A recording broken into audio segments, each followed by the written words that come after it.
पटे दारिंगबाड़ी तुषारपात गतकाली 7 डिग्री तापमात्रा तुषारपात होता बेले आज पुणी पारद तलमुआ होती द्वितीय दिन में तुषारपात होगा जो परिवेश अधिक मनोरम होती दारिंगबाड़ी समेत आखपाख अंचल तुषारपात देखापी लोके भिड़ जमाउंट प्रबल शीत जो दिन 10टा जाए लोके घर पदा को बाहरी पारना शीत दाउरू रक्षा पाइबापी लोके निआर आश्रय नेबा सह गरम पोशाक व्यवहार करुछन्ते।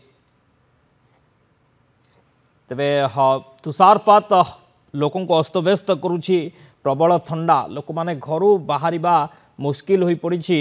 आज द्वितीय दिन में तुषारपात होइछि प्रबल ठंडा दारिंगबाड़ी रे लोक माने घरू बाहर भी मुस्किल हो पड़ुछि। सहित बरफर मजा नापी तुषारपात देखापी लोकों भिड़ लगुच निआर आश्रय नेउछन्ति लोक माने शीत वस्त्र आश्रय नेउछन्ति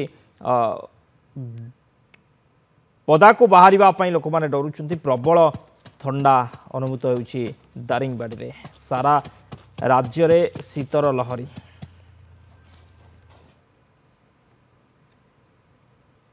आज को तो 2-3 दिन है मात्रा रे तुषारपात होउछि जे हमको बहुत कष्ट सहबा को पड़ुछि। जदि देखिए बुढ़ा बुढ़ी माने से पिला मानकु बहुत से माने भी कष्ट सहबा को पड़ुछि।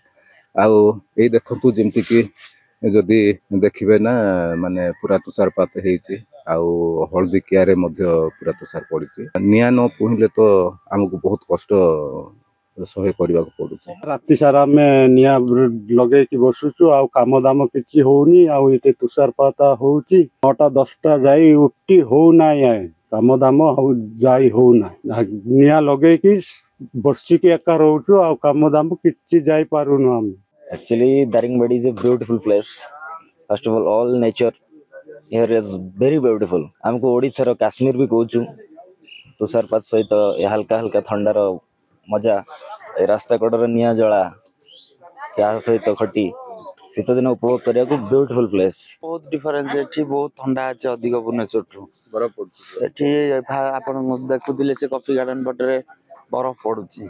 आमे एठी बनफायर करके एठी टेम्परेचर बैलेंस करूछु हम निज बॉडी रो बढ़िया लागुछि बहुत मजा लागुछि। गोटे यूनिक एडवेंचरस प्लेस हम खाली बाहर रहितिलु राति कटैतिलु ओ ये नै नथिलु रूम फूम नै नथिलु जंगल रे रहितिलु गाड़ी रे निजे सोइतिलु बनफायर करतिलु बढ़िया मजा हम उपभोग करछु बड़ा लागुछि। राजीव मुठाबाजी दारिंगबाड़ी रिपोर्टर आम सहित जोड़ी होती। राजीव बर्तमान ठंडा अस्तव्यस्त करुच्ची कलबल करुच्ची लोक मानक तो बर्तमान केमती देखुं दारिंगबाड़ी रे केते तापमात्रा रही ठंडा केमती रही आज द्वितीय दिन में तुषारपात होइछि। निहाती भाव में शक्ति देखंतु राज्य रे शीतर लहरी जारी रही एवं दारिंगबाड़ी अंचल में शीतर लहरी जारी रही। गतकाली 7 डिग्री तापमात्रा रे तुषारपात होइथिबा बेले आज द्वितीय दिन में 6.5 रे तुषारपात होइछि एवं गोटे प्रकार देखिबा गले राज्य तथा राज्य बाहर आसुथिबा पर्यटक माने जे तुषारपातर मजा नउछन्ती एवं शीतर मजा नउछन्ती किंतु दारिंगबाड़ी अंचल रे असह्य झाड़ रे थरुछन्ती जहाँकि आमे अंचलवासी सहित आलोचना करबा।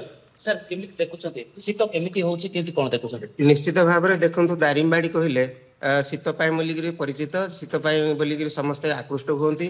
आज द्वितीय दिन में तुषारपात होइछि ठंडा कलबल करुच्ची अस्तव्यस्त करुच्ची जनजीवन को। राजीव बहुत बहुत धन्यवाद।